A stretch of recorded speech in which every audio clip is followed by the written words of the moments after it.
In today's video, I want to talk about a fun watercolor technique that you can try in your next painting, and it's doing an underpainting, but specifically with complementary colors. And so today, all you need is two colors, and that's going to be yellow and purple. And this is the final piece that is how it's going to look at the end, but I'm going to show you kind of the process of how to do it. And it is pretty simple that you can do it with anything you paint, and I love that it really just takes two colors and it simplifies the process and is just a really fun way to paint. I've been doing it for 5+ years, and I think it's kind of caught on that it's been one of those really fun things that social media loves to see, because I think it does seem almost magical. So all I've done so far is the first layer with purple, which is yellow's complementary color. Really, the only thing we need to know about complementary colors is they are across from each other on the color wheel. So the common ones that you want to use are going to be red and green,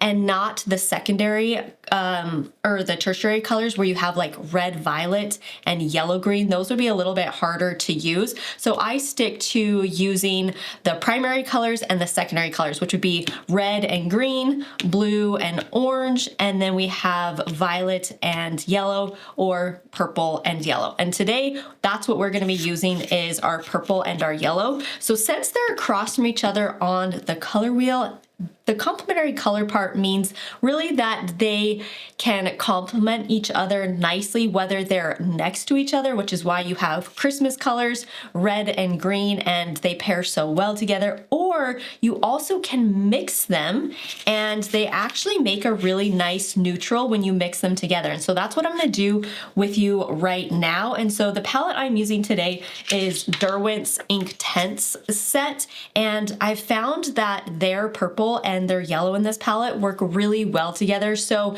that's kind of something that if you're finding that you're mixing a yellow and a purple and it's making maybe more of a brown instead of like a gray, it could just be the yellow and the purple that you're using. And same with like blue and orange, depending on which blue and which orange, you're gonna get a little bit of variety in there when you mix them. So just play around with it, experiment, see which ones work best. But so far, I really love the violet that is on this palette, and then I'm using the sun yellow, and that's it, just these two colors. And so before we paint on top, I'm just going to mix those together, and I love doing this all in one shot so that you can see really how they do mix together. So I'll start to put that yellow out on the paper, and then make sure to rinse your brush.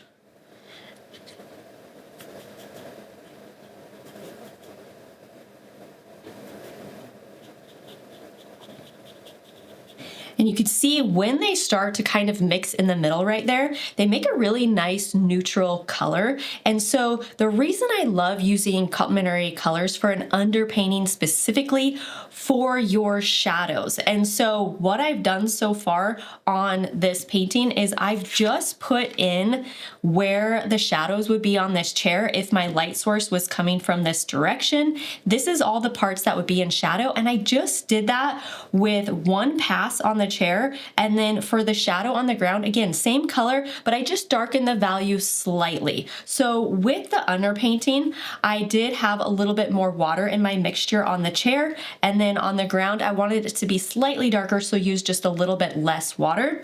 And then I let that dry completely. So when you're doing an underpainting in watercolor, the most important thing to do is to let it dry 100%, like 110, 200%. Because that is where you're gonna have issues. If that is not dry completely, then you are going to start kind of having those colors lift and remix. And watercolor never really sets 100%, but if it's just even a tad bit wet still, it will start to mix right away.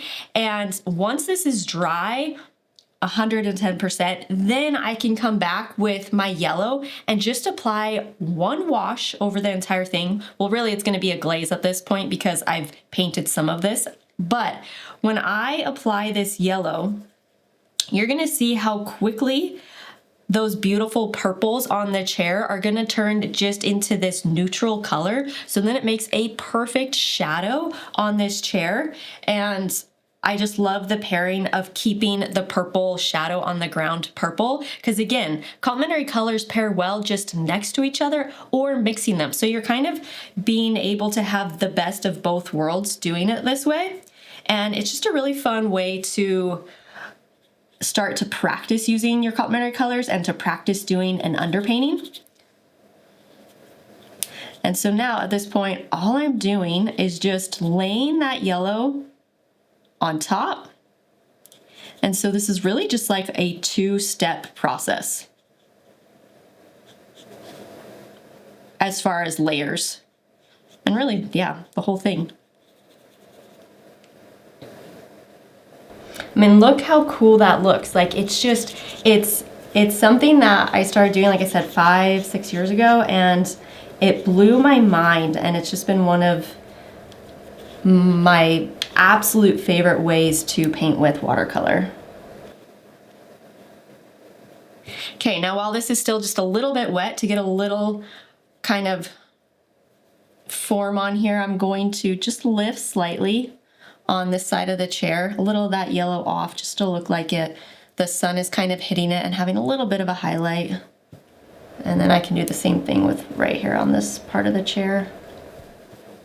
Now, instead of that being just a solid block of color, I've got a nice little highlight over there. And that's it. So this is a really fun one to do with simple objects. Like fruit is a great thing to do. Try, you know, apples, bananas, lemons, blueberries. I love doing it with single objects because again, it's easier to simplify the process. So try this out in your next one, or let me know if you've done it before. I do this a lot. You could probably go to my shorts and see tons and tons of different ideas to try this out with. I also go over this in my Watercolor 101 course in depth, and I kind of talk about what to do and what not to do a little bit more in there if you're looking for some deeper dives into complementary colors and color theory in general. And I will see you guys in the next video.